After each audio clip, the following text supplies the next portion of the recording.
Well, here we go. It is opening weekend of the 2024 firearms season. Welcome, everyone, to the Minnesota Rack Stars podcast. With this episode here, we are back at deer camp. A lot of fun, a lot of good stories, a lot of excitement, a lot of anticipation about what is out there, roaming the woods, and we're going to hear some of that excitement and anticipation coming from some of the people we interview. We got some good stories that haven't been told yet necessarily with our hunting group, with some bucks that have hit the ground and also nice bull elk that hit the ground. But the individual that we interviewed, Brian, wasn't able to take it home because another hunter came in and claimed that it was his. And that's not all. You're going to have to hear the rest here and the rest of the story on the podcast. So I'll kind of be quiet here and get going to the podcast, but I just want to thank you guys for listening. I hope you guys are having a great weekend, and I hope you guys are enjoying the opening weekend here just as much as we are. So with that, let's get to it, and I hope you guys enjoy. I want to see if it's the headset or if it's just your voice being louder, because you're a lot louder than Brian. Here, we'll go like this here. All right, now talk, Brian. Testing 1 2, test 5 4 3 2 1. Testing to 1 2. A little better? It's a little better, yeah. All right. Okay. I'm going to turn mine down a touch because I'm usually pretty loud. Yep, pull that mic in real close up to you. I don't know where Marge just went. Marge, are you going to come over here? She's got holy water in her hands for crying out loud. Isn't that holy water? I have no idea what that is. Marge, get in here. Come on. I know she wants to. Get over here, Marge. Mm-hmm. Come on, you're going to be the first guest on here. No. Brian, if Marge is in here, then I guess we're not going to get to talk. So. Yeah. Marge. Hello. Welcome. Was that holy water you were holding? No, it's tarragon vinegar. Tarragon vinegar. What is Yes. tarragon vinegar? I'm going to make some coleslaw. Some coleslaw. Coleslaw with tarragon vinegar, yes. Is that the trick to making the best coleslaw Yes, out there or what? it is. It's the answer, I guess. Oh, man. I was looking around. I'm like, what does Marge got Maybe there? I'll put it in my venison if the guys get a deer. No. Well, I don't know if I'll try that or not, but I don't know if that's the same as country and Polish and the blueberry maple syrup. But It's KFC. Well, you might try it Coleslaw. once. yeah, and then you're done. Yep. Well, Marge, you're going to be the first guest on here. What are you looking forward to tomorrow? Tomorrow's a big day. Welcome, everyone. First of all, we'll welcome everyone into the podcast today. We are live at deer camp, and if you're watching online, you can see a bunch of people behind us.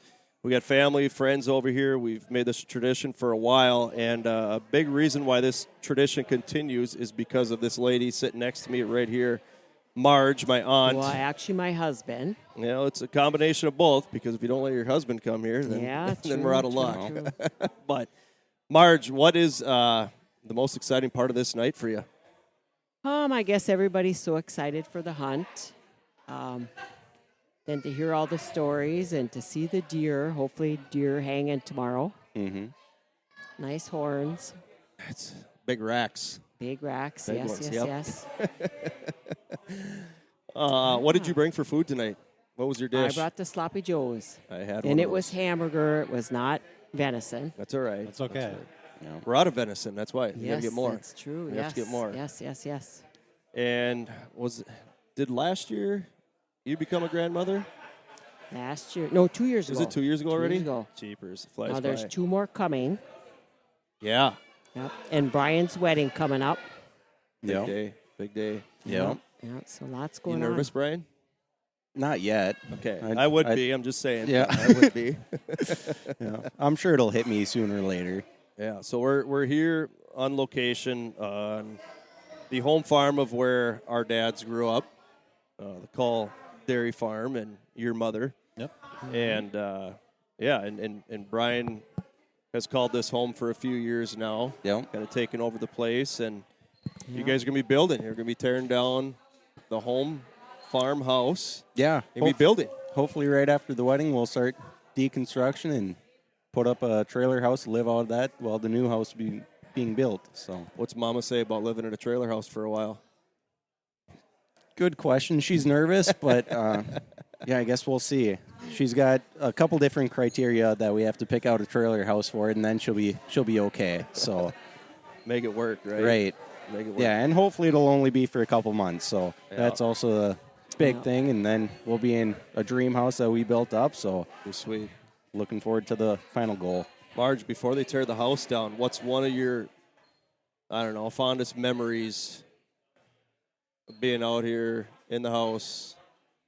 There's a lot of memories in that house. There is a lot of memories, crazy yes. I would say probably the holidays. Oh, yeah. Seeing everybody gather around. The nice table with that spot on the edge that's all wore off from Yep. bread making. Yeah, right. Is that what that was from? Yep. Wow. That's great, because I always wonder, why is there that discoloration there in Yeah. the corner? That was from making all that Making bread bread. throughout the years. Wow. That pan, I think, from kneading or Sure, whatever. sure. And then the saw cut on the other end of the table. Yep. Nick out of there. Yep. Who did that? I'm not sure. Can only imagine. I thought would say it, either Steve or think it your was- dad, one or the other. Or do you think it was Grandpa Ray? I thought it was Grandpa Ray. Really? He was cutting something and cut a little too far and took a nick out of the table. Well, now I know who I take after. I'll probably run along those lines. No. So are you guys excited for hunting? I'll let you guys go and answer that one. Yeah, I'm real excited. We've got about 3 decent sized deer. We'll see if it lines up to get one of those, and a lot of deer running around in the area, a lot of does and small bucks running. So, nonetheless, I think we're going to see something. That's always fun. Yeah, for me, tomorrow's my first hunt with my wife for whitetail. We went to Wyoming a few years back, but we've never done whitetail together. Every year she goes by with her family up near Crosby. But this year we're sitting in the same tree, we're in the same stand, and hopefully it comes to her side. And there's a lot of deer sighted. I got a question for you. So, Marge, what are you doing when everyone's out deer hunting and you're not? What are you doing? Like, are you heading uptown with the ladies Enjoying my and time, yep. getting wild and crazy, or what? Craft sales, yes. Cleaning my house. So you really look forward to this day I then, do. this weekend. I do. Everybody's gone. You can do your thing. That's That's like Kaylee, my wife. Her happy place is when everybody's out of the house, and then she can clean and get everything organized the way she wants. Yep. And I just a great continue to feeling. remind her, just remember, as soon as you get everything organized, kids are going to come home. They're going to destroy everything again. So Yeah. just Right, have that in your right. mind. But you're in a little different So we story. enjoy our time. You've got the time to grandkids ourselves. that'll Yep. destroy everything, not the kids so much anymore. Yep. No, I'm excited for everyone. Put it that way.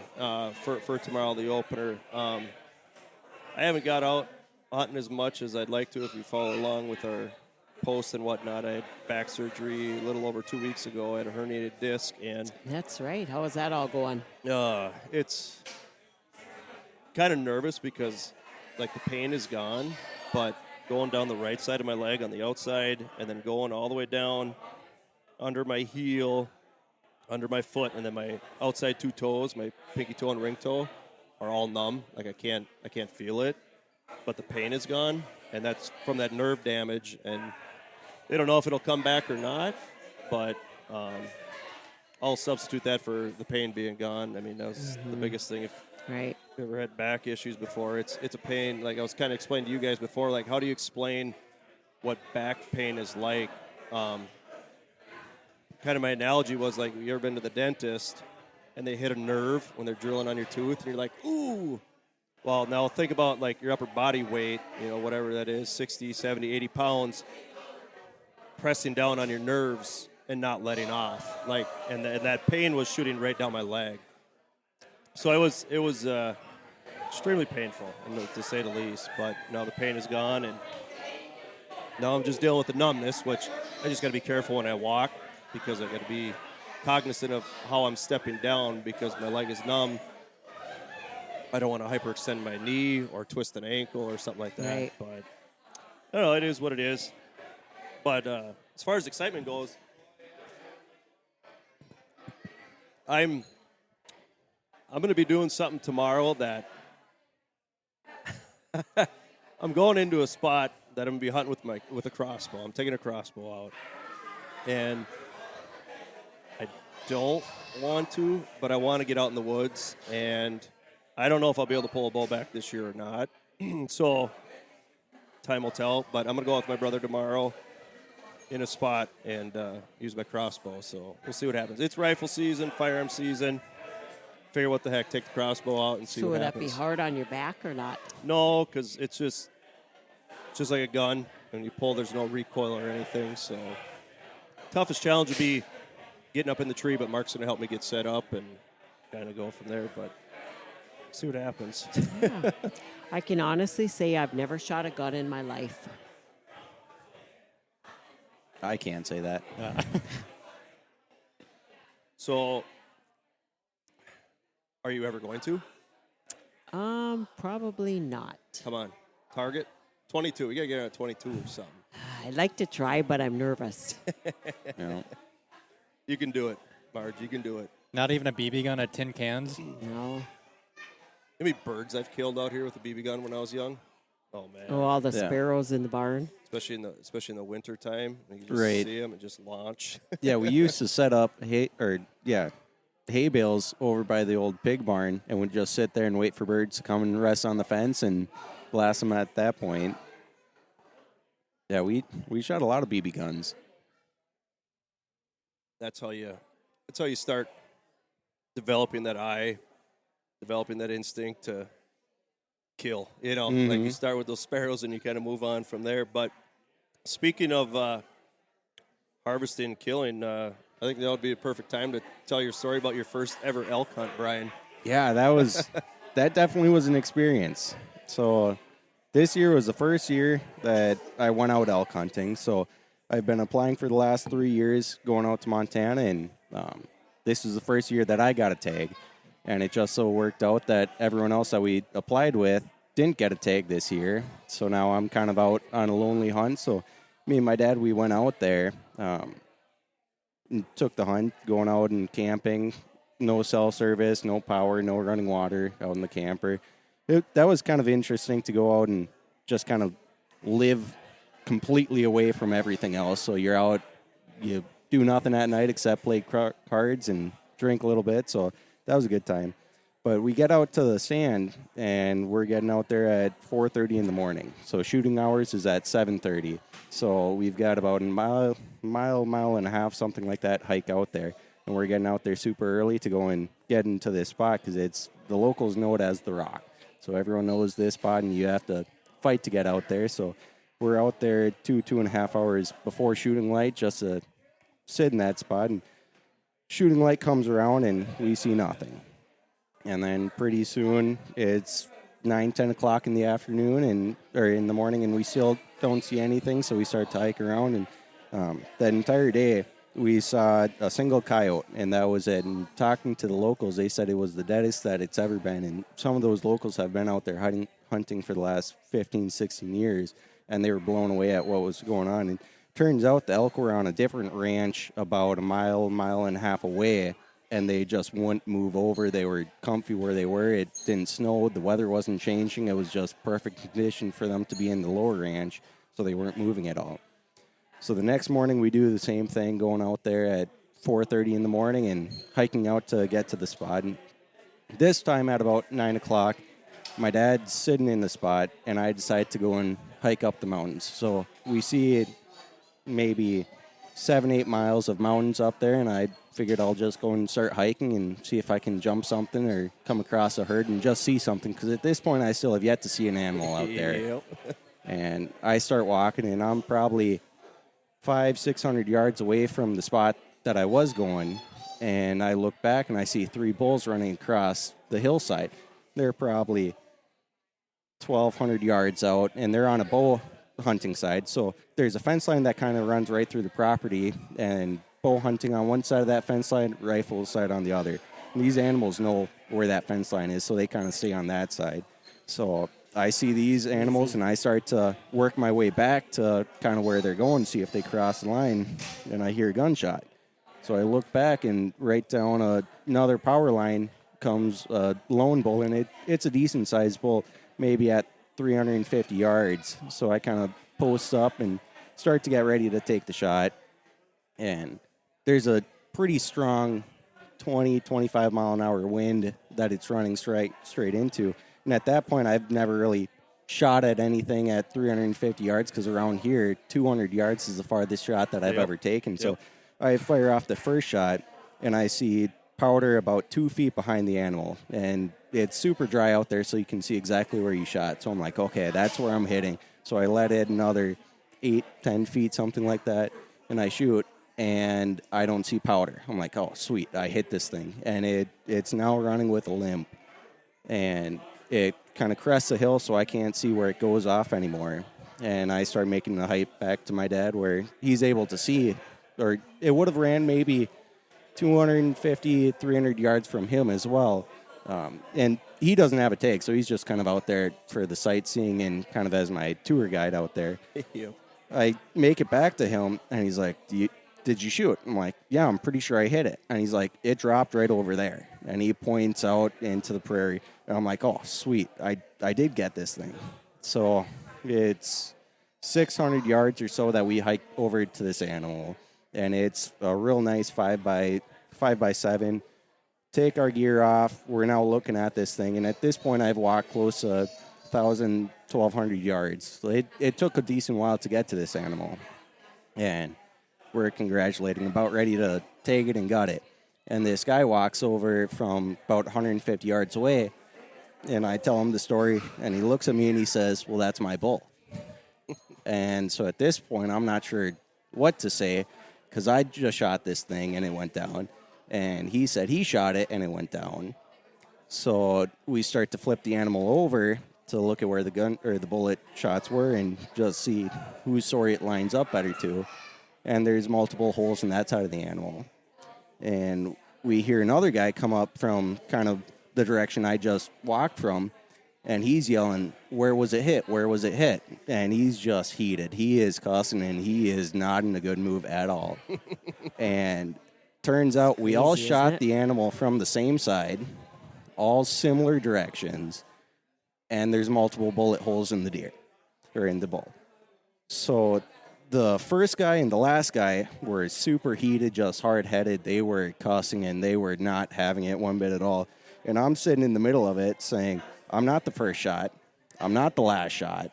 I don't really have anything to stand on this other than I know I hit that bull. And whether or not my kill shot or my shot was that kill shot or it injured it and it was going to die or whatever the deal was, it just kind of turned into who's got the loudest mouth and who's going to fight the bull the most. So the guy that first shot it, it was actually his grandson that shot it. And his story didn't quite match up exactly to where the bullet holes were, but he was very adamant that his grandson hit it and it jumped, and he was dead serious that it was his. Last guy was saying the bull wasn't hit one bit at all. Well, we saw that it was running and it was hit after I shot it. So whether it was that first shot that actually hit it and injured it and it was slowing down at that point, or if it was, that first guy that hit it or me, it's kind of tough to tell after the lead's already been slung and you're just looking at a dead bull with a bunch of holes in it. So that bull might have had 5 shots in it. Yeah. So whose deer is it at that point? But yeah, we just kind of wiped our hands of it, and the grandpa, he pointed at the last guy and said, I'm going to see you again with that bull. You're going to have that. That's going to be mine. This ain't over. And like I said, he was cussing and he was swearing. He was just absolutely heated over it. Well, at least you got the nice picture. Right, yeah. So that was the other thing. After I walked the 1,200 yards or so, we take off our gear, and that takes a little bit because we're backpacking into this. So take off the gear, take photos, everything like that. And it was all our first bull that we shot at. So that guy's at 150 yards. He saw it go down. It was clear as day where it went down because you could see the rack over the grass because it was maybe a foot tall grass, so we could even see where the bull was in the grass, and it was clearly down. It was clearly dead. And he stayed over there. And after he came up and said it was his bull, he talked about 2 guys where he shot it from that they'll back his story. Well, those 2 guys never made it over. They didn't want anything to do with it, so it's kind of like, okay, were you guys just figuring out a story to tell to get it, or what were you doing? So it'd be a different story if I've been out elk hunting for the last 10 years and that was the only opportunity at a bull. But being the second day out there, the first time I ever saw an elk out there. Not seeing anything Right. for the most part. Right. And it just kind of turned into a thing of, I don't want this to be my first experience. You guys have it. Yeah. It's not worth fighting over. I'll hit the reset button. Right. And see what you're missing, Marge. Yeah, I know. He's shooting a gun tomorrow. Yep. Things can get so heated when it comes to hunting. It's crazy, whether it's trespassing, whose deer is it? I've heard so many of those stories, Right. similar to yours, where somebody's sitting around the deer, the kill site, and all of a sudden here comes people walking through the woods, following a blood trail, and all of a sudden it becomes a little heated discussion. But I actually saw something online tonight before I came here. Some gentleman posted calling somebody out that hung a stand on public, like 20 yards off the private land that he's hunting on, and then just immediately 150, 200 comments on there, backing up one side, sticking up for the other side, back and forth. And that's so getting back to, am I excited for today? I'm a big bow hunter. I haven't really rifle hunted in, I think it's probably 4 or 5 years now. I just like the challenge of shooting them with my bow. There's so many more things you got to do, but I go out a lot. I hunt a lot in the fall, and there's other people out there that don't have that opportunity, and when it's their time to go out hunting, it's with the rifle, and that's awesome. I mean, you do what you do. That's fine, and I do what I do. I like going out with the bow, but sometimes people get greedy and whatnot. But for me, like I said, I'm excited for everybody else's excitement. I'm excited for the stories to come through tomorrow with the text messages and the pictures, and I don't care how big the deer are. Right. Go out and have fun and just enjoy the moment. There'll be some more hanging in here. It could be. There's some good ones up here. You guys need to get a few more. Yeah. I just want to see one with a plaque and it says Marge underneath there. Okay. That's what we need to see. Okay. And then we're going to film that hunt too. I want to see I have this. to take firearm safety too then, don't I? I don't know if you're at a certain age. I don't know if you have to anymore. I don't know what the exact rule is in Minnesota. I don't know if you'd have to at your age. I think we might want her As to. young as I am. Yeah, you might want her to. We're gonna go on the range for a couple more days, Marge, before we head out to the woods. Okay. I'll just put my name on it. Yep. Now, Andrew, let's shift gears over to you, man.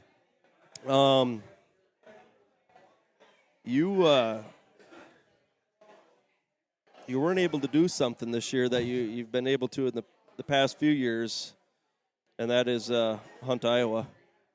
Yeah, so recently moved from Iowa to North Dakota for a job. Plus, with Kelsey getting out of school, we wanted to be further north. So not only do I not get to hunt in Iowa, Kelsey's here more often, so it's a little less time to hunt too. So it's a double whammy. No, But she's pretty she good. She hunts doesn't mind too, if I go though. out. It's more, I'll go out, I don't shoot one, and she's like, well, what are you doing out there? Yep. No, I get that all the time. Have you been able? So this is first time you're going to be out this year? No, I've gone out a few times. I went out, I waited until October. The weekend before youth hunting, I went out a couple times. And then last week I took Thursday through Sunday off. Thursday I got out there early afternoon, and it was kind of sleeting a little bit, and then it slowed down. And right at 4 o'clock, I saw a fawn. A buck came in and worked his scrape, a little 6-pointer. There's 2 little 1-year-olds fighting behind it. I probably saw 5 or 6 little 1-year-olds. And then I actually did draw back and shoot at a deer. And Brian's got the arrow over there, so this one's kind of embarrassing. But Oh, let's hear it. Let's hear it. yeah, so I told Brian I shot a big one, but not the type that you want. Right up there, arrow. Yeah. The broken one up there. So I had, I don't know, it was a good enough 6 or 8-pointer come in, and I drew back, and it kept getting closer and closer and closer. And I was in a box blind, a wooden box, and I very clearly my sight was steady on the deer. I thought I was clear of the window. I shot, and the arrow snaps in half, hits the window. My string came off my cables. The deer ran off. And I just sat there like, what did I just do? So I came back. Brian and I put the target out. We put the string back on, back on. We sighted it back in. It wasn't, too far off. So, yeah, one of my most embarrassing, I bow hunted 3 years, so I haven't bow hunted that long, but, killed 3 deer. Not that inexperienced, but yeah, I've never shot the stand before, and I hope I never do again. Yeah, and this was Halloween night, so Travis and Sarah had their kids over. They're trick-or-treating, and Andrew's just antsy at the door for them to get gone, and he's got a big story to tell me. And we had to tend to his bow a little bit that night, and make sure it was still shooting right. But yeah, he was antsy about something, and I could tell that he didn't quite want to tell the whole story of what was going on. And then Mark, Mark shot a pretty nice buck. I don't know if you've talked about it yet, but Yeah. No, we haven't. yeah, didn't want to distract from the celebration to say that I shot the stand, but I don't know of anyone else ever to shoot through a stand before. yeah, you got to be really, really poor awareness. Yeah, Yeah, that's real tough to shoot a stand. I mean, how could you do that? I just don't know how you could ever It's something do about that. shooting left-handed, I think. You think that's what it is? I think that's what it is. For those of you who don't know, I think I think it's 2 years ago now. I was doing a late season hunt, and I accidentally shot through the window. I didn't open the window, and I shot right through the window, plexiglass window. Marge, I have an excuse did the bullet though. go through? Well, the it was with window? my bow. It was with my bow, so the arrow went through, but it made a really loud noise, and I have no clue where it went. And the deer looked at me like, what the hell is going on right now? See, Like, that would be my. And wasn't drone hunting not too far away? well, he was hunting pretty far away, but he still heard the big bang in the stand. He was probably a little over 200 yards, roughly around 200 yards, and I immediately got a text message after that happened saying, did you just shoot? Yes, I did. See, there's tinted windows in the stand, Marge, okay? Okay. And the stand blew over that summer. And Mike and Jerome told me that there was a window that busted out. So when I got in the stand, I see all these tinted windows, and then I see an open Clear window. one. Sure. Well, here this deer comes out, and I pulled back in a window that I had open, and she heard that, and she kind of ran off in the distance a little bit, but it was in the quote-unquote open window that busted. So I pulled back, and I put my pin on it, and I let go, and all of a sudden, come bang! And I'm like, what the heck just happened? They replaced that tinted window with clear plexiglass, and there wasn't a smudge on that window. And I'm not kidding you. I mean, I know you're really good at cleaning windows, but your husband must be better because this thing was clear as day. I feel your pain, Andrew. I feel your pain. It happens. Stuff happens. So speaking of missing, Marge, could you do me a favor? Sure, what's up? We need to talk to Steve because I think he has a few stories to tell that go along with the same Steve topic. Paul? Yeah. Is he here now? Yeah, he just showed up. Okay, well, I will dodge out then. I appreciate you will stepping in here, Marge. Yes, that it was fun. fun. It was fun. My first podcast. Yes, Yeah, that was there you huge. go. That was big. Yeah.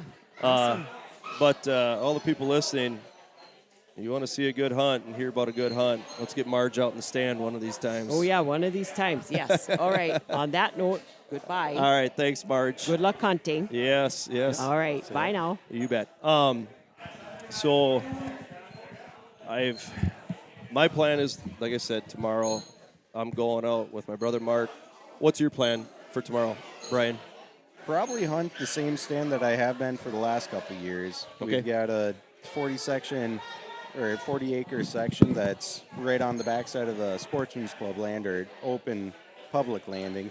And I don't know, it's kind of on the other side of a creek. So the public land, a lot of them don't cross that creek, so it's a little bit sheltered a little or better. So, I guess I've been hunting there for the last 7 years. I think that's about how long that we've had that land. So now we've finally got it about figured out. Anyone going with you or just going yourself? My fiance's coming out. Okay, Yep. nice. Yep. So she's not big on hunting, but she'll go out there and sit with me. So at least I got that. That's always fun. I mean, taken Kaylee out a couple times, and she doesn't hunt, but just being out in the stand, experiencing things, they kind of start relating to what you're talking about when you're telling stories and whatnot. And speaking of telling stories, Steve, what happened tonight? Did you get out there? I did not see a deer from my stand whatsoever. What? Nope, not a one. Coming up, walking out, I kicked off 4 or 5 off the hayfield, but nothing from my stand at all. What do you think the deal was? I mean, have you hunted that spot a lot? I mean, they had a different food source, or what's going on? I was in that stand twice. I seen, probably $4 one night and $5 one night. So we moved the stand closer to where they were crossing, and I thought I'd be right on top of them, and I didn't see a one. So I think lockdown is going on myself. Sure. And the bucks are getting less and less the last couple of days. Although last night I seen a bunch of young ones again. Mm-hmm. But I haven't seen a decent buck for a few days now. Sure. So I think they got their does and they're holed up and not moving as much. That's a thing too. I mean, they're going to be running does here for the next couple weeks, and all it takes two is all of a sudden a hot doe and one other spot. And you got 5, 6, 7 bucks over in that area, and it's kind of that time of year too where all of a sudden you could have a really good hunt, or you might not see anything like you saw tonight. All it takes is one hot doe that's a quarter mile away or whatever, and they're all going to be running over in that direction. But well, for the last 10 days, if I saw a doe if the buck wasn't behind her, within 5 minutes there's a buck trailing her down, and then they start to run through the woods. You see deer moving all the time. Is a lot of fun, but mostly the little fellows, and we've seen a couple better ones, but they were doing their business, at a distance, and they wouldn't come to calling. I rattled in $4 this week. They were aggressive early in the week, and the can call seemed to work really well to get their attention and give them. If I'd seen them, I'd can them. They'd come my way almost every time. They would. But I'm in them pines, and that air is so calm and dead in there. Yep. I think your scent must just mushroom around you. Does it matter what direction they were? About 35 yards out, they stop and start licking their lips and nose in the air, and they're expecting to see a deer to start with. And they must have get just a whiff, something ain't quite right, and they lollygag around and go the other way. So I got to ask this question today. Andrew, we'll start with you. Going out tomorrow, and let's say the rest of this week, because I'll try to put this podcast out tomorrow or the next day, Sunday hopefully. What would you use for scent? Would you use buck urine or doe urine right now? What would you use? What do you think would be the most effective right now, this time of year? This is I think November this time, 8th, 9th right now? This time of year I'd use doe. If it was like 2 weeks back, I'd put buck urine near a scrape. But I think they might be, if they walk past the scrape, they might work it, but I don't think they'll care as much.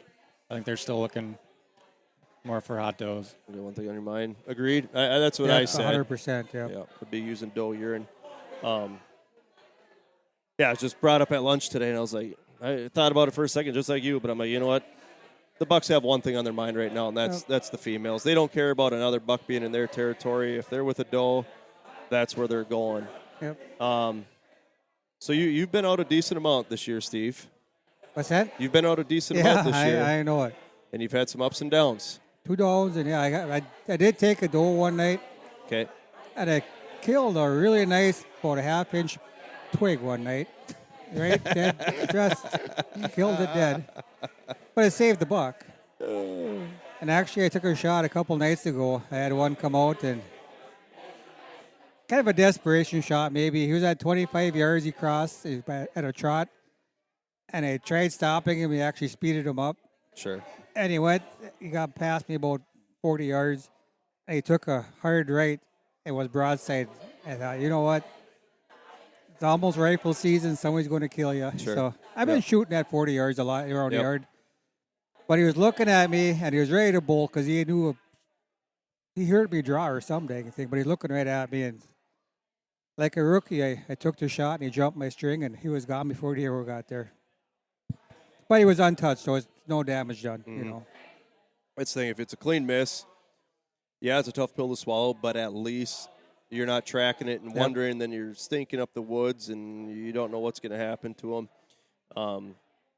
So what happened with the twig? I mean, was it a double drop twig, or like what No, what happened there? It was honest to God as big as my finger. Yeah. And I was seeing lots of deer that day. And finally one came out that was a decent 3-year-old, pretty damn nice 3-year-old. And I canned him and he started coming my way and he was meandering around. I had some doe piss out there. And he was kind of stopping and smelling that, but I had seen his buck before and he had seen me. He kept looking at me, but he kept coming, so that's cool, Out of that same stand he Same saw you stand, before. yep. Okay. So you knew something might be there. Yep. So he was leery, but he was coming because like I said, that can worked really well this week. He was coming and taking his time, and he was about right at 20, about 22 yards, something like that. He went behind a tree, and I got a draw on him. And then he must be just the smallest noise. I don't hear it very well, and he must hear it really well. Because all of a sudden he stopped. I'm at full draw. He's behind a tree looking at me. I thought, well, his game's probably up. But he came out about 3 steps. I thought, at 20 yards, I can drill this sucker, And just a dead twig off of a pine tree about 4 feet long, as big as my finger, and it nicked the top of that twig and bounced up in the air about 6 inches over his back. And and then the darn thing stood around my stand. And he was still trying to find that fawn bleed thing. And I was trying to get an arrow out of my quiver and looking back and forth. And I would say for 30 seconds, he was within 15 yards of me. And I don't have my quiver on my bow. I was hanging on a tree, and and the way I had it hanging on a step, the broadheads, I tried to pull them out, they're catching the step, and I couldn't get the arrow slid out of the gall dang quiver. And yeah, I was snake bit. It was a lot of fun. I mean, it's always fun to get your adrenaline going, but the letdown kind of aggravates about the third time over. Oh, yeah. Yeah, no doubt. I'm facing that right now with missing that one out in South Dakota. It came in, and the thing is, it never works out or never plays out the way you think it will in your mind. Nope. You got this trail coming right through here. Well, that deer's going to come right down this trail. I'm going to get a nice quarter and away shot here at 20 yards. And then also what you do, he comes in from behind you, or something crazy like that. It was like South Dakota, that deer was coming right down the creek, the edge of the creek, the trees and whatnot. And he was just working his way nicely, and I got this tree out in front of me where I'm playing it out. When he gets behind that, that's when I pull back. He's going to step out. He's going to be 10 yards from me, and I'm going to shoot this thing, and we're going to call it a day, And he's working his way down. He's about 100 yards with another little buck, and all of a sudden these coyotes start howling and yelping about, I would say, close to a mile away because it's back by the farm. And he did not like that. His tail went up. You know how their tail goes up and it bushes out? And all of a sudden, he's like, forget this, I'm going. And what does he do? He cuts diagonal across the field, so he's kind of going quartering away from me. And by the time I get the camera on him, and then he went off the camera, which that aggravates me more than the miss, But anyways, I zoomed in because I wanted to get good close-up footage. Well, then he walks off the camera, and I wasn't even thinking. I pulled back, and I shoot, and I missed at 40 yards. But like I was saying, the plan was for him to come through at 15 yards, and I was going to have a broadside quarter-and-away shot. And what's he do? Coyotes start yelling, and he cuts across the field 40 yards out, and I let one rip, and I shoot underneath him. But like you said, a clean miss is better than a wounded deer out there, running, which, sad but true, tomorrow there's going to be a lot of deer out there running around, being wounded, but that's part of the game. You got to be able to control it. I know the other day, 3 people, my mom, her neighbor, and my neighbor, all hit deer. Yeah. We got to be able to control the deer herd, but it's part of hunting. There's going to be deer wounded. There's going to be deer that aren't recovered, and you just hope for the best. But it's part of the game. It's going to happen. Like I take Tucker with me, my grandson, 6 years old. Not often, but a few times. And we always see deer, of course, and I always tell him at the end of the night, well, we didn't kill nothing, but it's still fun to hunt. You don't got to kill something to have fun. Still a good hunt. And he really agrees with that. He just gets excited. He wants to go again tomorrow all the time. Well, you plant that seed in their head. That's what they're going to know. That's what they're going to know, and that's what it's about, introducing those kids and getting them going. That's why you guys are out here doing it, because your dads did it the right way, and what you believe is what you were taught. Whether it was from your uncles or your dads or whatever.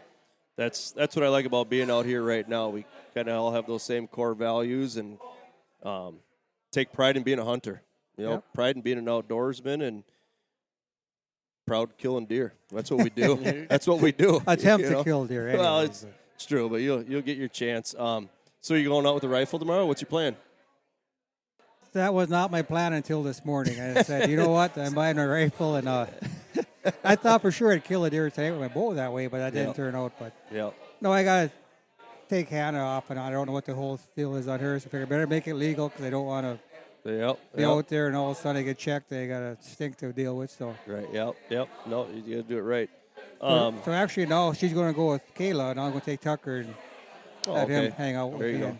So what spot you guys going to? Kayla and Hannah going to your old wooden stand. Okay. That's the meat stand, kind of. Yep. And me and Tucker are going to that newsstand in the Willows. Okay. Yep. Who's going in the creek? Nobody tomorrow. Holy buckets! I might come back up here, Steve. I might come back up here. No, he kind of put that in Ben's hands, and nobody's been in there but him all year. Yeah. So And he's up north, right? he's up north. Yeah. But I know if I go in there, I'll see a nice one. It's like, God dang, Yeah. I want to shoot that buck he's got on camera, and then all of a sudden, so no, I think unless Hannah changes her mind and wants to go in there, but You're never going to believe what I'm doing tomorrow. babysitting. No. I might. It might be better than what I'm going to do. What are you doing tomorrow? Taking a crossbow out. Oh, Mark and I are going to go to a place tomorrow, and he's going to bring his bow, and I'm bringing the crossbow. well, you're crippled enough. No, you got to do it. I know. I went out the other day because I wanted to test it out. Can I get to a stand? Can I crawl up a stand? I got cleared for work on Wednesday afternoon, Okay. and they said you can go back to work tomorrow. Here's your restrictions. You can't stand straight up and bend down over and have your hands go below your knees. So I got to stay upright. My other restriction is I can't lift anything over 15 pounds. Okay? So they said, yep, you can go back to work. I said, well, if you're going to let me go back to work, I'm going out in the bow stand. But I know I asked the doctor before the surgery, can I pull back a bow? When can I start bow hunting? He said, let's just wait until your 4-week checkup before you start pulling back a bow. Well, it's been a little over 2 weeks. And I said, well, I want if I'm cleared to work, I'm going to go out to the stand, and I'm going to go up there, and I might as well bring my father-in-law's crossbow with me. I got up in that stand, Steve, and I've never felt so naked in my life with that crossbow in the stand with me, and I'm looking at this thing, and I'm like, I can't do it. Like, I seriously, I'm like, I can't do this. Even though I can't shoot a normal compound bow right now, just had back surgery, like, I'm like, I can't do this right now. Like, I need to. Cheating on your wife. It's basically what it was. I'm like, I just feel wrong. Like, I felt so wrong up there, even though, like, I'm the type of person that I give the green light to shoot crossbows. People who are disabled and people who are elderly, like, who can't. I am too. And it's like, I give those people credit for continuing to hunt, like finding a way to stay out there and hunt. And now I'm that person. I'm like, because what's in my mind, this is what's in my mind right now. First of all, I missed one with my compound out in South Dakota, and I want revenge. I want to be able. I want to be able to take that compound ball and seal the deal on something. The other thing is that I don't know. I lost my train of thought, but I might be good. I might. I don't know this for sure because the doc hasn't said anything yet. But I'm like, maybe late season I can use my compound again. Like that's my goal, and I would take a lot of pride in harvesting a 115-inch, whatever, 8-10 point buck late season with my compound. Like I would be completely satisfied. I was in the stand the other night, 2 nights before the opener of rifle with the crossbow, and I'm like, I can't swallow the pill yet. I can't do it. I just couldn't do it. But tomorrow is the opener of firearms. We're gonna go whatever. Everybody else is using firearms. I might as well just use the compound and go. But it's gonna take a special deer, I think, for me to shoot. But at the same time, in my head, it's like, you know what? You might not be able to go out later on. So I don't know. I'm kind of torn on what to do, but I tell you what, it's hard for me to get over the fact that I'm not using my compound right now. It's just tough. I don't know. So that's what we're doing. Mark's going to help me set up the stand, get in there, all that good stuff, and then we'll go from there. Mark Call or Yeah, Mark my brother. He's coming okay. back. He's out in Wisconsin right now. He was out there. He tagged out already Oh, here in okay. Minnesota. Well, in Minnesota. Okay, yeah. And then he went out to Wisconsin. He was out there hunting. He saw a couple bucks today. One of them was chasing. The other one was just a young one, just kind of moping throughout the woods. But he didn't have too much success. But he's coming back. He's going to stay in the cities tonight and then come up in the morning. Then we're going to go hunt. So that's kind of my plan. But I'm curious to see what my mind will be thinking tomorrow. Yeah. When I'm hearing all these gunshots and I'm up Right. in the stand with the crossbow. I don't know. We'll see. But you gotta be in the moment. You don't know. Yeah, you're right. Yeah. You know, because I'm not big on rifle shooting deer anymore. I shot enough deer. I shot enough animals, cows, killed chickens, whatever. You know. I don't know if I see a buck if I'll shoot one or not. But I don't. But I don't want to get in trouble for being out there with Tucker or Hannah or somebody and not have a deer license And on not me have and a- make a yep. big fool of myself. You know. So you had to buy the license. So I bought the license. I'll go out there and it would have to be something that just knocks my Yep. legs out of Yep. here before you shoot it. You know. But Yep. Has Tucker been out in the stand when someone's got a deer before? no. No. Would you take a doe just so you could kind of get that experience of seeing something? Like I say, you gotta be in a moment. If he Yeah. pumps me up or pushes me a little bit, maybe I would. Sure. Maybe that's a midweek thing or something. Yeah.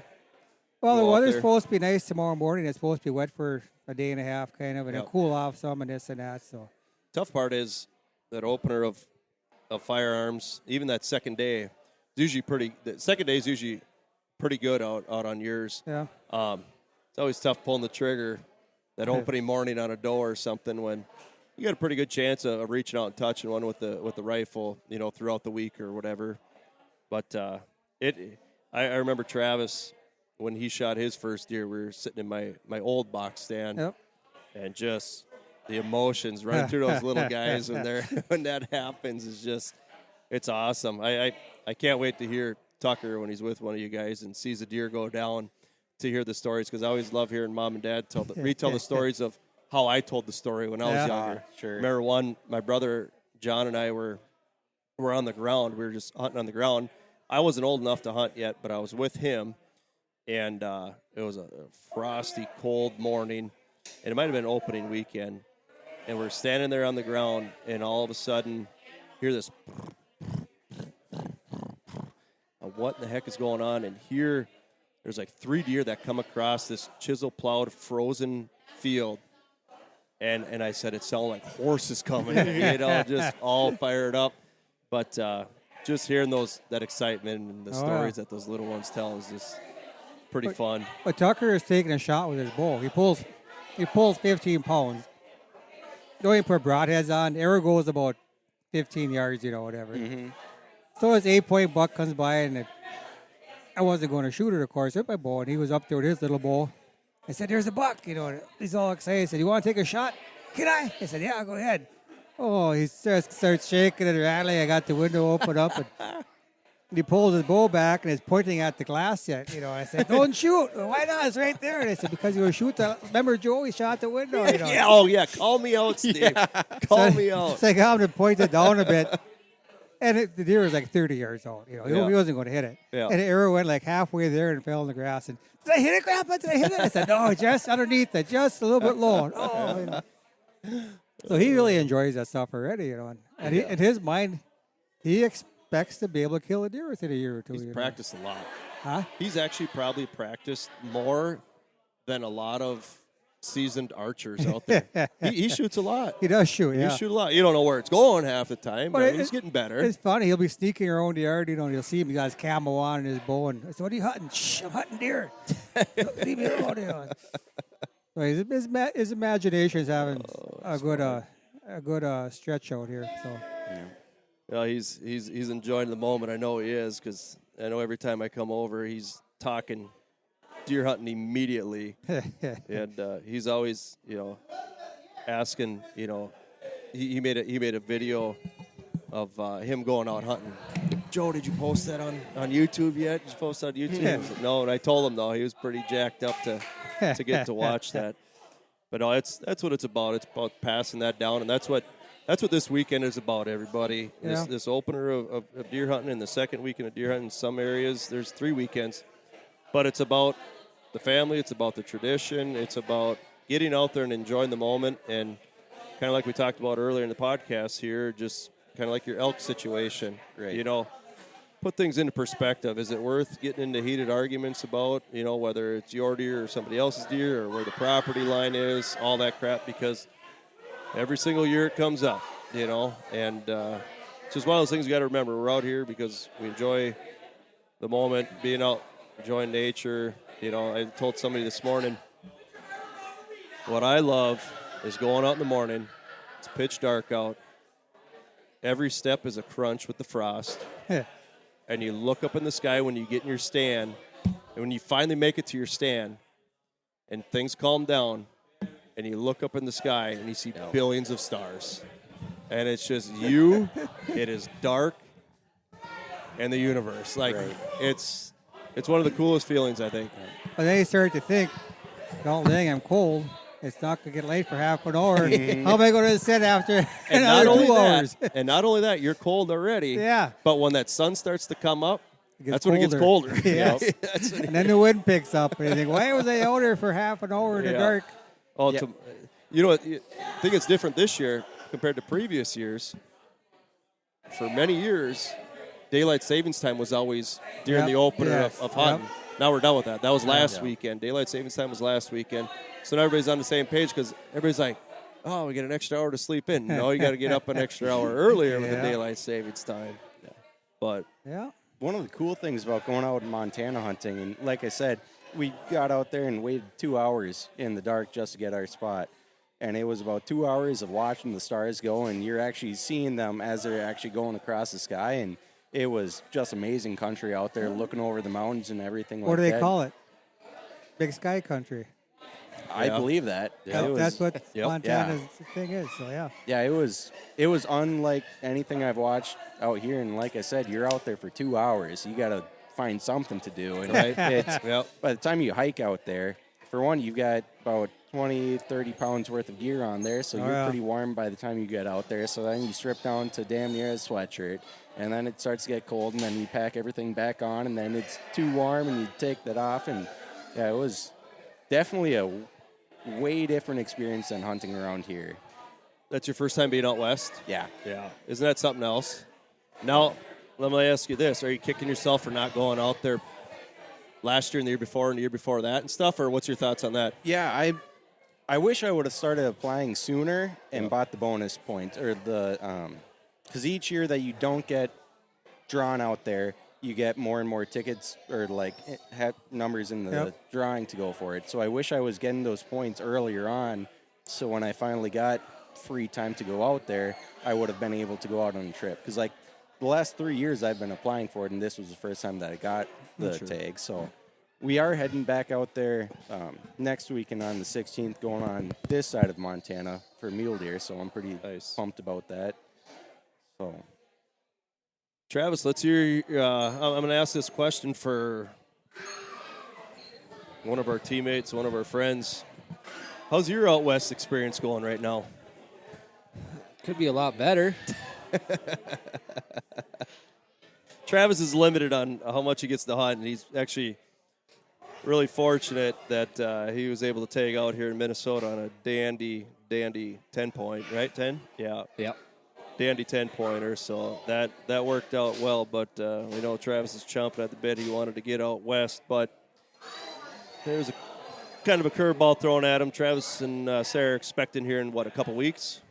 Not even? Any day. Any day. All right. The due date's not till the 19th, but she was 2 to 3 weeks early on every other one, so we're kind of on call right now. It could be any moment, I think. But So you haven't been on a podcast since you shot your deer, so let's I know some people that listen to the podcast might have watched your video. There's a video I put on YouTube with Travis's hunt. Did a phenomenal job of filming, and I'm going to attribute part of my miss, Travis, to the quality of footage that you got, and I tried to get the same footage of zooming in nice and tight on the deer and shooting, but the only difference was when I zoomed in, the deer walked off, and I just went with it and pulled back and shot. But that was what I was thinking. I'm like, I'm going to zoom in on this deer nice and tight. I mean, he was a good 10. He wasn't huge by any means, but I mean, he's whatever, a good 3-year-old.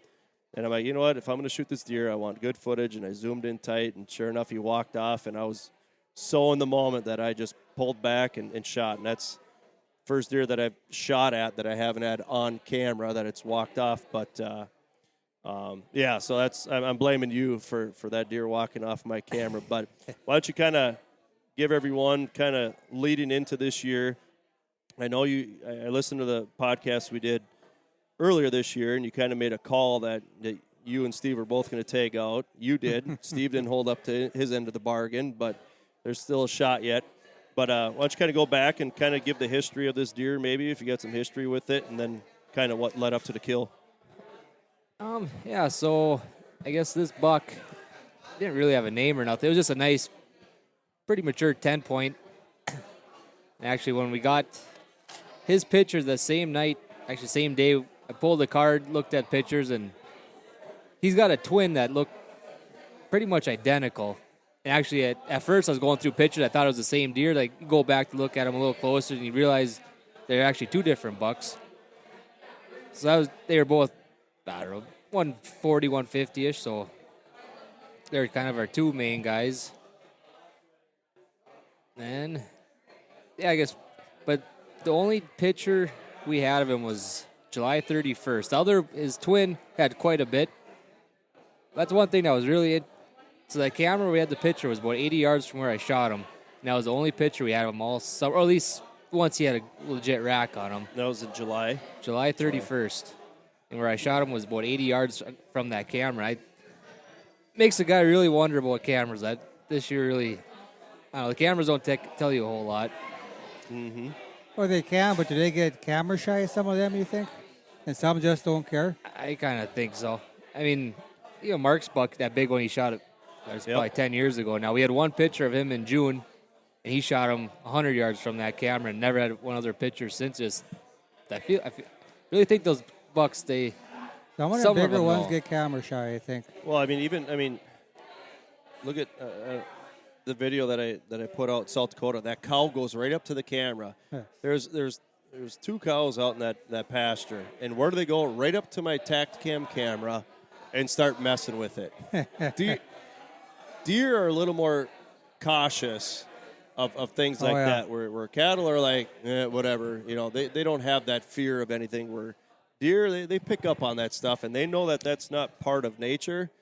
They're gonna steer around that a little bit. There's no doubt about it. Mm. And if they keep going to it, well, more than likely, they're a younger deer, or they just have no cares in the world. I don't know. It's just, you get some that'll come to. I will say this. I got a couple 3-year-olds that are coming to the scrape. Now they're running wherever, going after does. But they were coming to this scrape pretty religiously. So and there was a camera right there. And I should have had the camera in a different spot so they're not looking right at the camera coming into the scrape. Yeah. But they came to that spot, and they were still hitting that scrape. Well, the reason why they were still coming there is probably because they really wanted to assert their dominance in that area. Like, this is important to me, that this is my spot, and I'm going to make sure everyone knows this. I don't care about this camera. But if it's just a camera set up on a trail, I can see them, you know what, I'm going to go around this. I don't need to go past this camera because it's just not normal. And that camera was on just a mineral block is all it was. It wasn't, early on, when he hit it, actually, I think we might have had pictures of him early just as horns were developing. It might have been a few more times, but once he had bigger horns, he stayed away, but they weren't on. I didn't have a picture. I didn't have cameras on scrapes or nothing then, so. Yeah, that's interesting. So you had him in July, and then all of a sudden you had him one more time after that, or no? No. That was it, but so all that, it's like that week before, or the Monday before, I think I shot him on a Thursday night. Yeah, it was a Thursday night. But that Monday, me and Dad both went out. We didn't really know where to go. We knew the deer were on those hay fields. So I went to one hay field. Dad was on the other. Then, where I saw a bunch of deer, a bunch of bucks. You see on the video. Then where Dad was sitting, he actually seen there's 2 good bucks, right? Yep. And he could tell you, but he could have got a shot up, but it came out kind of behind where that's the stand that we had set up on a food plot was. They're kind of behind, not really expecting a shot. We planned to shoot on the food plot where he shot his buck last year. They came out kind of behind him, but he had deer in front of him. He couldn't get turned and whatever. They came out in the corner of the field, right? Whatever. Kind of hard to explain without showing, but so what Dad kind of said we should put a stand,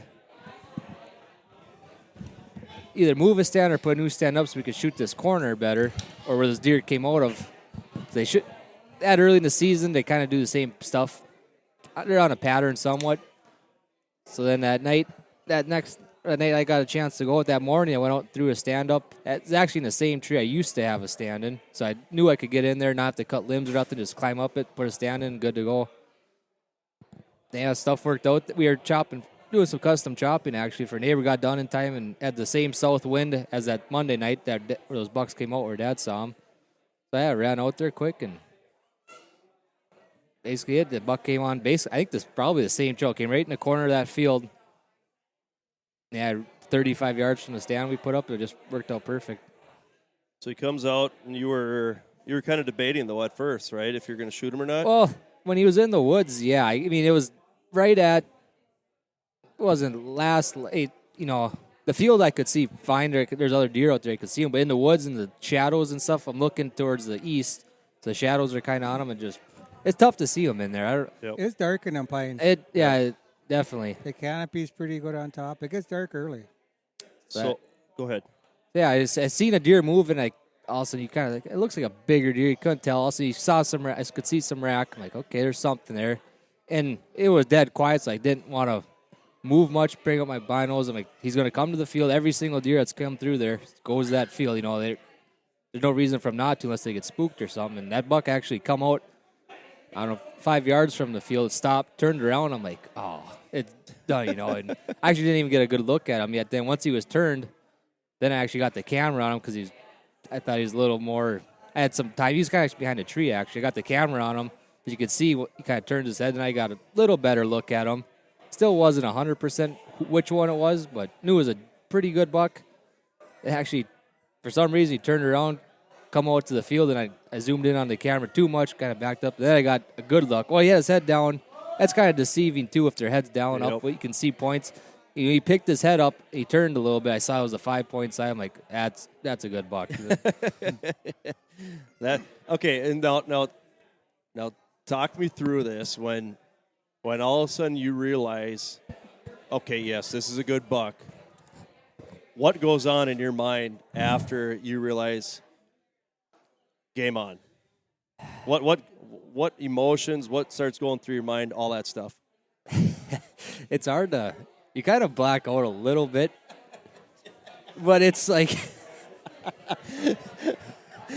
Okay, all right, you black out a little bit. You do, I mean, it happens. But, it wasn't it's my best buck by far, but it's no just giant, so it wasn't, I don't get the shakes terrible because I also have the camera too, which helps quite a bit because so I'm kind of focused on the camera, I'm looking at the camera, not really looking at the deer, but looking at the deer through the camera, so you kind of see what it is, and that's when it's like, okay, we're going to shoot him. So you kind of focus on the camera. It takes the edge off, but then, I'm not going to lie, when it comes to filming, I got a horseshoe up my ass a lot of times. Like that buck, he come out, I zoomed in, kind of backed it up. He stood, picked his head up, looking away. Zoom out, get it just right. Like, all right, I guess he's still going to stand there. Yep. Yeah, well, we'll draw back and Let her rip. Yeah.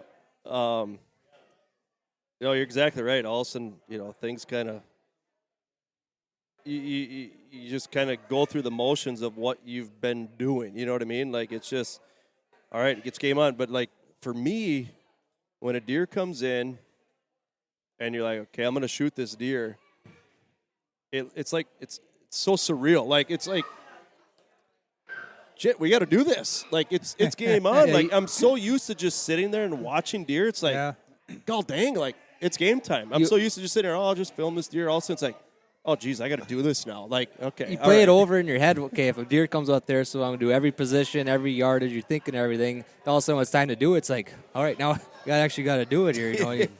All the little things. When it comes to, I see why a lot of people can miss deer. Just your shot alone. Just anchor yourself, get your bevel or your level. Level and just all the little things that go into archery. It's a challenge, and it's. No, is it just me or from an elevated stand, they always look smaller? A lot of times you say, it's not big enough, and they walk away. It's like, oh, dang, that was a pretty good buck.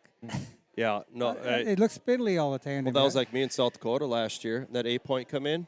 I'm like, yeah, he's not that great. And then all of a sudden I'm like, Jesus. Like, I shouldn't be shooting this deer. But they always look spindly in the woods, it seemed like. Yeah. And as you walk away, it's like, oh, dang it, that was bigger than I thought it was. I think the thing you got to remember, like, what kind of helps me put into perspective sometimes, go to, like, the zoo and stuff like that where they have deer and actually see, like, how tall they are. Like, their back, probably doesn't even come up to your waist. It's like all they are, you got to put all that stuff into perspective on how big these deer actually are when they're standing up and whatnot. But, yeah, they always look a little smaller, and then all of a sudden later on it's like, but the other thing, too, as well as I do, the reason why they look so big is because they're walking away from you, and that's when they always look just ginormous. But something about being above them, they're always they don't look as big as they really are a lot of times, to me. Yeah. So you shoot this deer, Travis, and did you know it right away you had a good shot on him? Because, he went, 150 yards maybe? Yeah. Maybe. I was all the other deer I've shot, I'd say I smoked them. I've either seen them drop or they haven't gone far. But this one, I wasn't real happy with the shot. I thought it was a high and back just a little bit. Not terrible, but that kind of sent that video I sent you guys to some other people I know that hunt a lot of deer, and they all kind of said that that's a dead deer. I thought he's quarter away just a touch. I shoot a mechanical blade, Schwacker, which is 1.5-inch cut or something, 2-inch cut, and actually I didn't notice it at first, but the arrow didn't zip right through him, but it was sticking out the other side. It was a pass through. So I just had a feeling that it was a dead deer. I thought there's enough damage. He's going to die either way. I don't know if it was going to be we're find him right away or not, but actually when he took off, he was kind of gasping. Like I just think he not get the wind knocked out. He was. I thought, he's running out of air already, I think. And yeah, I was kind of unsure because in my mind it was like, did you get one lung on that first side? The second side, I think he had it because he was quartering a little bit. I'm like, that could be a liver, one lung, and I've seen liver, one lung go a little ways. And I was like, oh, dang. But then when you said when he was running away, he was gasping and he was huffing and puffing, I'm like, then you probably got him pretty good, which turned out you did. He didn't go far. But, just dandy deer, family out there, friends out there, to watch the recovery. I highly recommend you guys checking out that video. It's pretty sweet. Really good deer. And that deer died on his feet because remember his mouth was full of dirt. Oh, he had planted. He didn't lay down and die. He didn't bleed out from a liver. No, he was going full bore and the lights went out. No doubt. It was weird because we saw where all of a sudden he opened up when we were tracking him, and we're like, he's got to be around here somewhere. And then a straight 90 from us, about 20 yards. Ruckert's like, he's over here. Yeah. he must have just turned and he was done for. But yeah, hell of a deer, and it was a great way to start the year. And I thought for sure we were going to put some more deer on the ground. I thought I was going to be able to put a deer on the ground. I was kind of planning on doing a lot more hunting. I think that was just a reality check for me because before the season started, I told Kaylee, I said, Kaylee, with the opportunities that I have this year, with the amount of land that I have to hunt this year, I said, I'm going to be doing a lot of hunting this year. Just to let you know, our girls are getting a little older. I'm going to be doing more hunting. Well, this was just reality kicking myself in the rear end saying, you're going to get a herniated disc, you're going to have surgery, and you're going to be put out for a while. But before I had the surgery, I was able to get out to South Dakota. Yes, I missed the doe, a nice 10-point buck. However, Jerome is here with us now. I'll go out there hunting with Jerome. We're learning this property. The reason why I felt confident with getting a deer this year is because how well we're continuing to learn this property. And we got Jerome set up in a stand this year that I feel is really good. And when we went out there, Jerome brought a Tacticam with, and we're finally able to get another camera up there because we just had one camera up there, and that was it. And we were getting some good intel, and that's kind of where myself and Dale hunt quite a bit, which we know is a good spot. Then we found this other spot where we set up a stand for Jerome, and we took Jerome's camera and hung it up. And since we've left, Jerome has been on my rear end saying, let's get frickin' back to South Dakota. There's 4-shooter bucks that are regularly on camera all the time. And, it's just crazy how many deer we're seeing out there. And fortunately, the cattle haven't knocked the camera out yet, so that's good. I don't think there's any cattle in that area, but a lot of activity. Every day there's 5, 6, 7 photos of various deer every day. So this is your first time having a cell camera, correct? My first year, yeah. First year. Yeah. Bear hunting utilized it as well. So, what are your thoughts on cell cameras right now? Drives you nuts, and especially when your phone's dinging. You wake up every morning and, $4 went through last night, or one was sitting down right next to the camera, or one walked right up to the camera. Worse is during the day when you're working, all of a sudden you get a break, and all of a sudden, oh, crap. They're right during shooting time. It's like, so. When I was laid up for those 2 weeks, like Jerome called me about 3-4 times, at least 3-4 times, which is good because I didn't have much going on anyways. Joe, let's freaking go to South Dakota right now. They're moving. Go. They're moving. It's like, the hell with this MEA break. We got to go a week later. That's when they start coming on camera. So, It's crazy out there. The thing is out there where we're at is they basically have one spot to go where they have cover, and that's through the creek bottoms, and that's where we got them. The spot that we have, like I told you, we need to adjust your stand or get another one. But what happens is the creek sits there and runs east and west where he's at, and then it opens up and it splits. And we have Jerome's stand on the side that's closest to the farm. Mm-hmm. So he gets to that spot, and he's on the north side of this creek. So that's the stand we use for if there's a south wind coming, blowing everything that way, he can sit there and hunt that spot. Well, we had one south wind while we were out there. Yeah, everything's northwest. And he sat that spot. And that was that morning I couldn't go out because my tires were flat on the e-bike because I ran into some cactus the night before. But that morning you went out there, you saw a pretty good 10-pointer. Yeah. And he was, making scrapes on that side? On the other side? About 100 yards from me, but on the other side of the creek, and he came through, yeah. And do you think it's that bigger 10? That's on camera, yeah. Yeah, he's not thick by any means, but this thing is tall. Tall. Yeah, that was by far the biggest deer I've seen in a long time. And that's what it's about, getting out of this state because you can see some pretty good deer just because you can see so far. Yep. Yeah. Don't get me wrong. There are good deer in this state of Minnesota. There are. However, you can't see the distance you can see out west. Nope. And that's why it's so fun going out west because you can see that stuff. Yep. And, Steve, you've had some experience hunting out west before, way back before things got popular. We hunted at Milk River in Montana. It's the same thing. Every deer out there was in that river bottom. And we weren't seeing deer around here back then. All of a sudden, you go out there and you see 200 deer a day. It's like, worst thing is you shoot the first one you see because that's where we come from. You see a deer, you shoot it. Yeah, yep. We didn't realize that the hunting, them river bottoms, how good that was. Yeah. Man, that was. Then it all got leased up. We couldn't go anymore after a while, but that's where the deer are, But if you get a chance to hunt like in Montana or even our area in South Dakota too, when it comes to rut time, if you see does, there's going to be a buck with them during the rut. And you don't have all the trees in the forest. And, around here, unless it's a rut, you see them maybe early evening and in the morning, and that's it. Out there, you see them all day running. Here they go in the willows. They disappear until they come back Exactly. out. I think what's crazy is we went out there on that hunt, and I saw 1, 2, 3, 4 bucks. And I think I saw 3 does.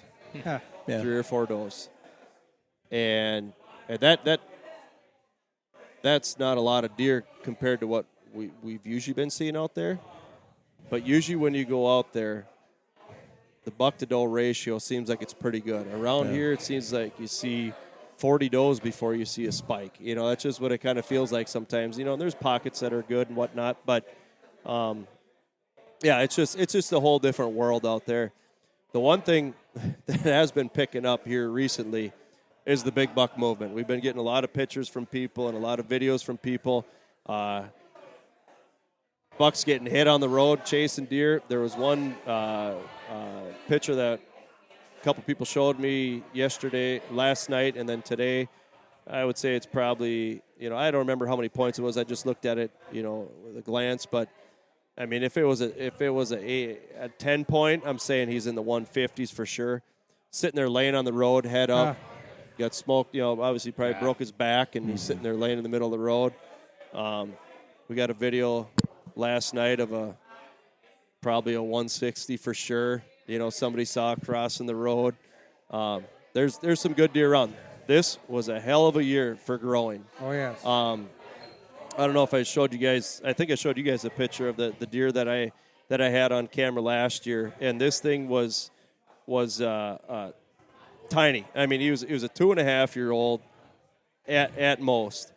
And here's a picture, Steve. So this was him last year. Yep. And I can show you after this more detail, but this was him last year. Just a mainframe 8.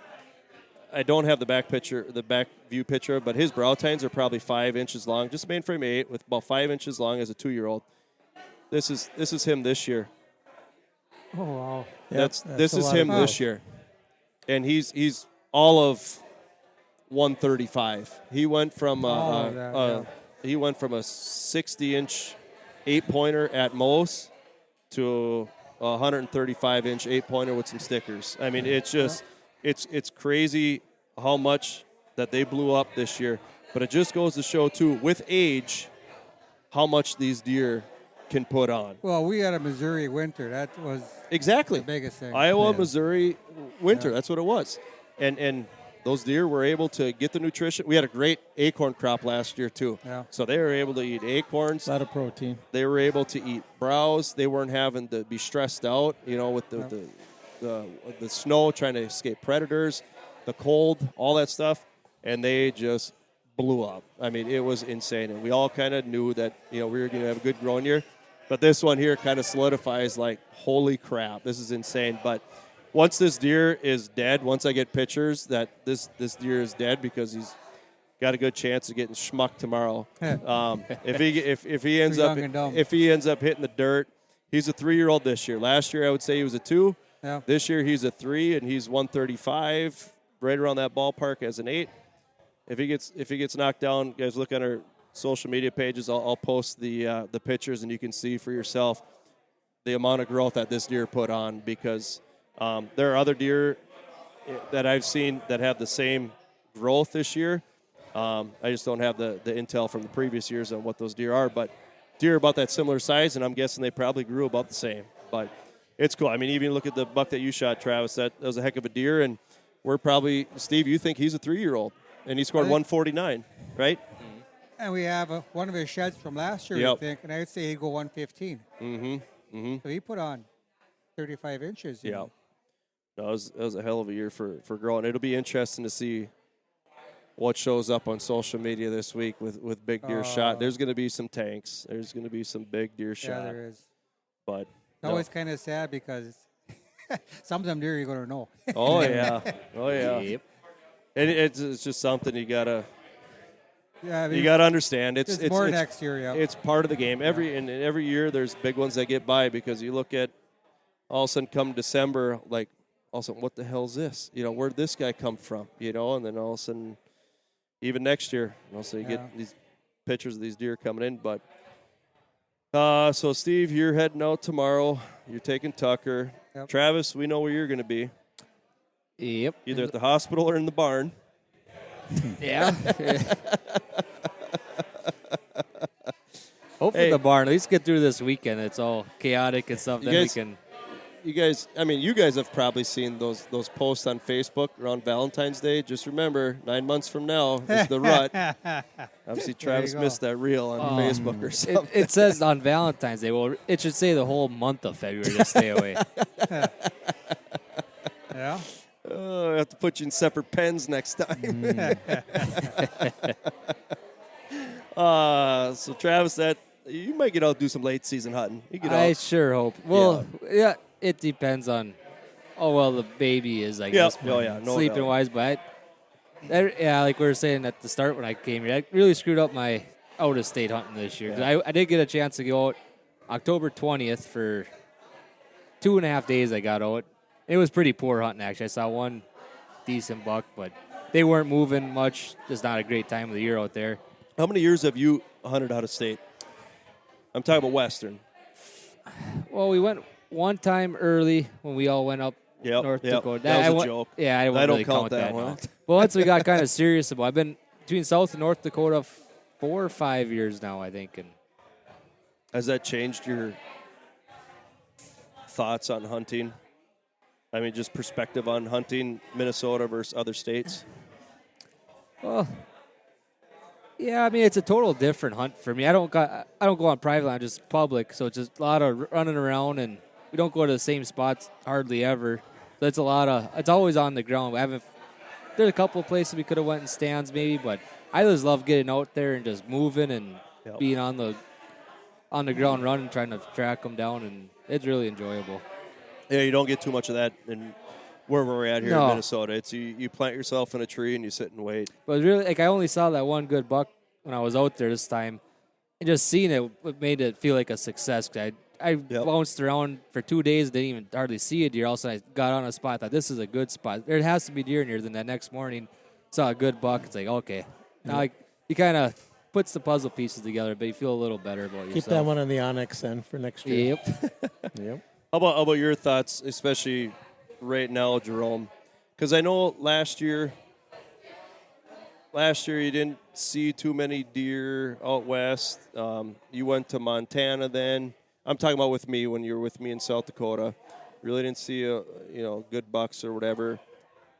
But now, with your trail camera going, you seeing these deer, you're obviously more fired up now to get back out there. Absolutely.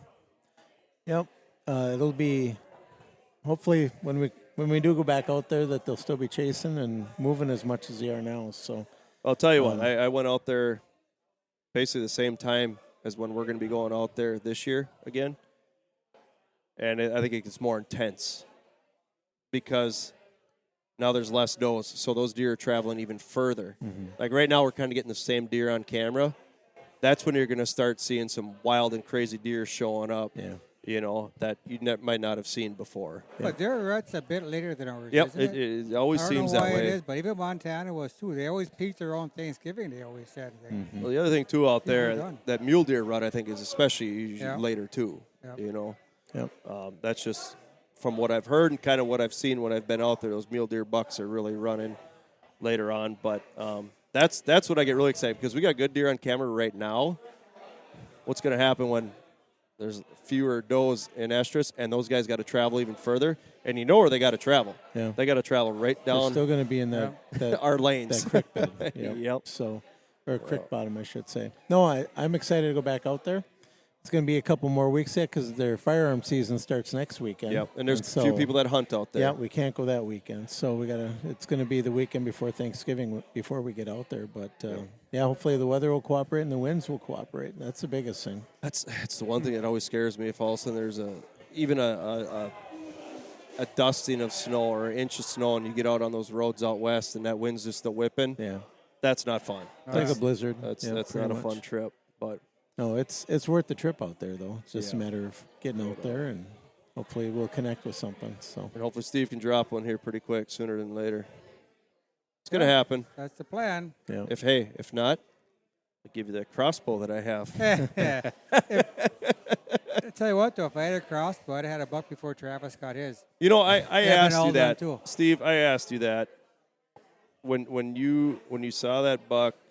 I don't think you could get a shot off. Wasn't that what it was, or it was too far? What was the deal again? No, I had to turn around on my stand. That's what it was. And there was a limb in the way, so I had to squat down, and I physically couldn't pull my bow back. Like what the hell's wrong, kid? Why can't you? But I was squatting down, and I had to watch that limb, my limb, and a tree limb, and get underneath that, and I couldn't use my back muscles or my.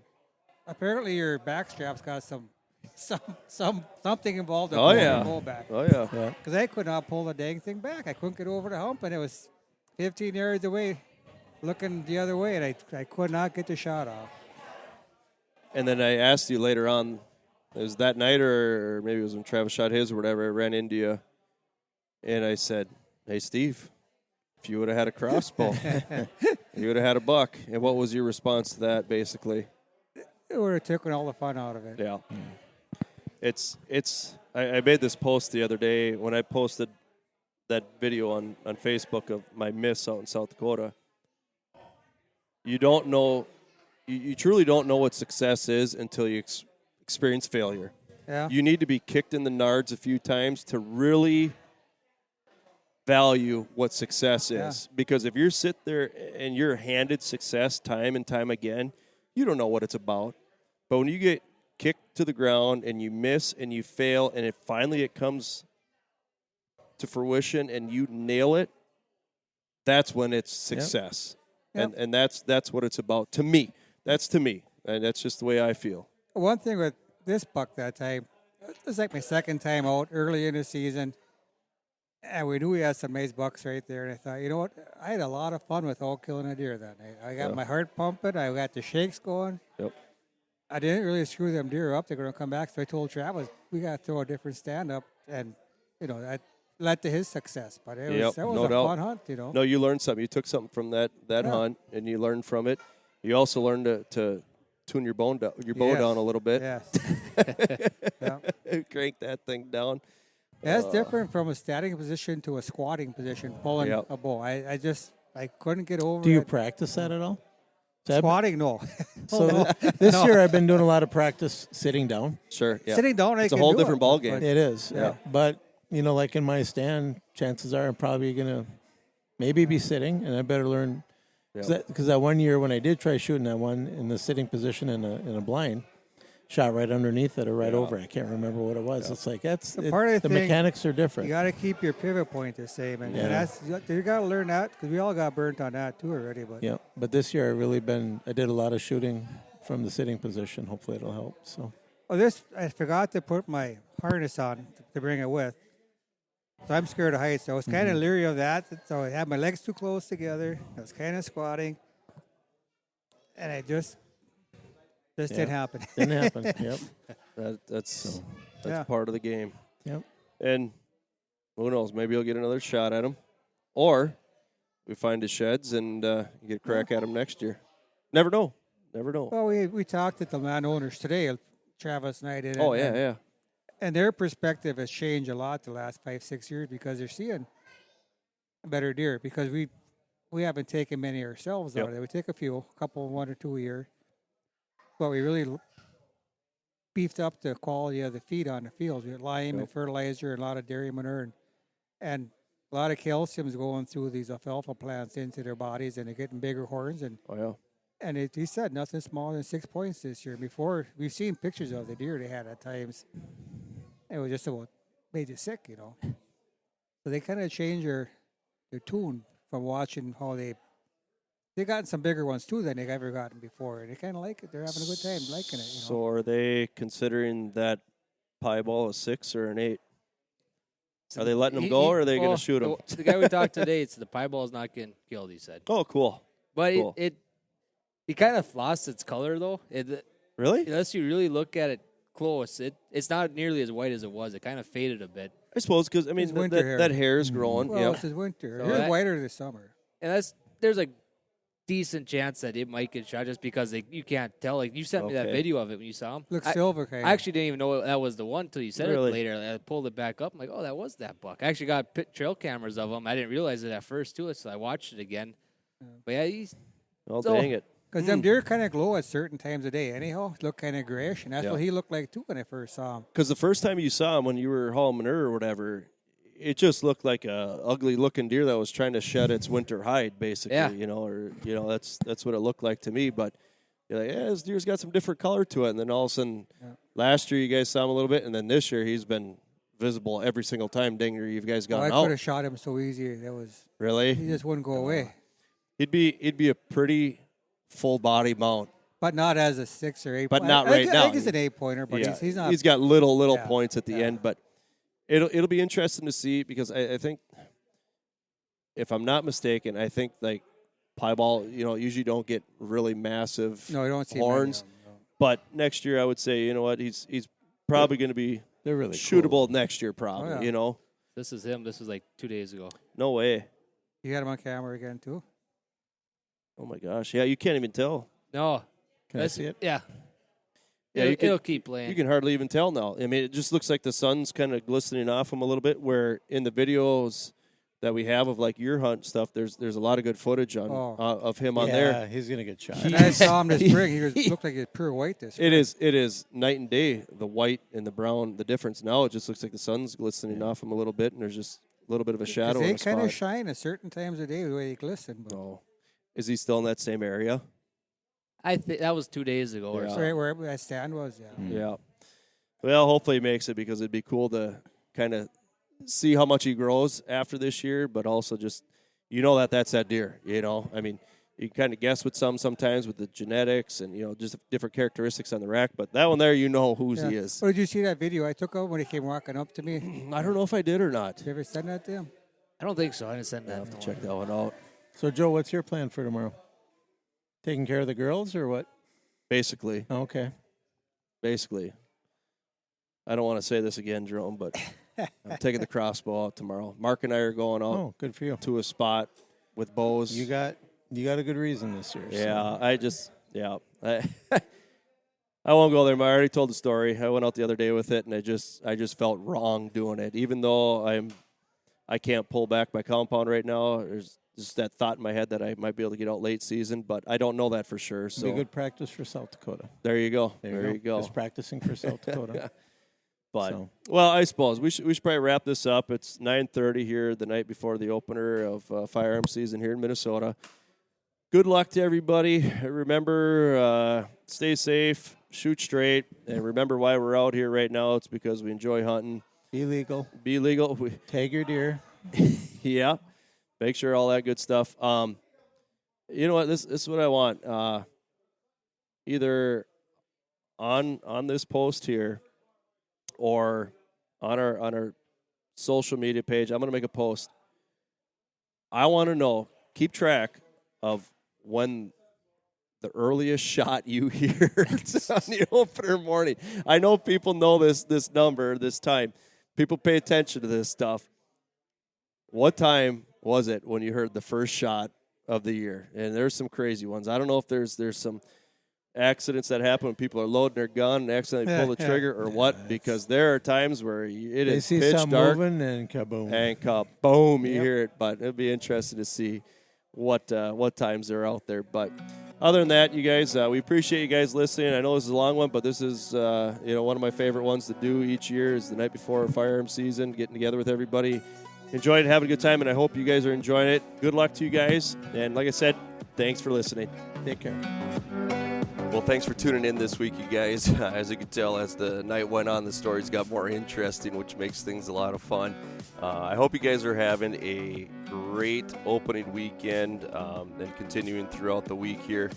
It's just a lot of fun being out there with your family, your friends, and just, I don't know, there's just something about firearm season that it's just a lot of fun, seeing the excitement with the young kids and even the older people in the hunting party that still feel that excitement for firearms season.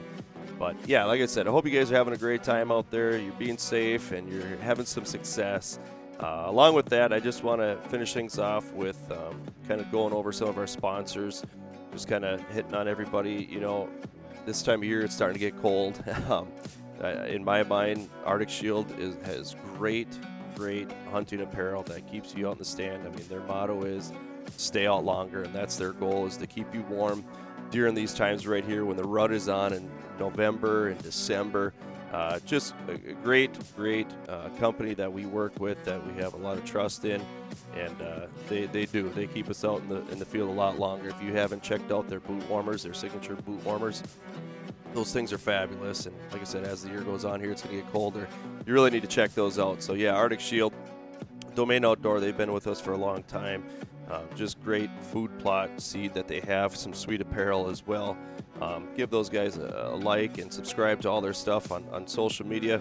J&R Outdoors, I made a post about this the other day. You know, just like Arctic Shield, it's getting colder out, and if you're introducing somebody new to the outdoors, or just yourself, you know what, as you get older, it gets colder, and there's nothing better than being in an enclosed box blind from J&R Outdoors. They deal 12-point enclosed box blinds, and we have one of them, and they work great, especially this time of year, whether it's raining, snowing, windy, whatever it is.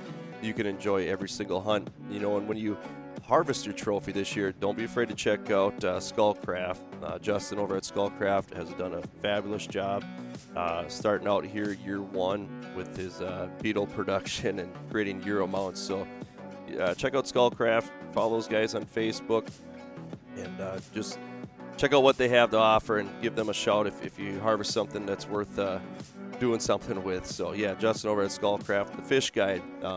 It's interesting with him. He's a pretty hardcore hunter, Nick, but I'll tell you what, he loves his fish. In an opening weekend here, he got asked if he could do a guide trip, and he jumped on it. So if you're looking to do some fishing here yet this fall, or looking to schedule something for this winter or even next spring, give Nick a shout. The fish guide does a great job. He's a great fisherman, and I'm going to have to get out there with him one of these days as well. Also, Tacticam, as you guys know, one of the best trail cameras out there. We've been using them for a while here now. Just the quality of the photo and the footage, you can't beat it. They're top notch. And then if you're like me and you're into filming, or you're looking to get into filming some of your hunts, check out Fourth Arrow Camera Arms. We switched over to working with these guys here last year, and I'm so glad we did, because they have some great equipment that makes your life a lot easier when it comes to filming. So with that, lastly, I want to thank you guys, the listeners out there. Don't be afraid to share our content with other people out there. That means a lot to us. We appreciate everything you guys do for us. And along with that, I hope you guys are having a great firearm season here. Stay safe, and good luck to you guys. And once again, thanks for listening.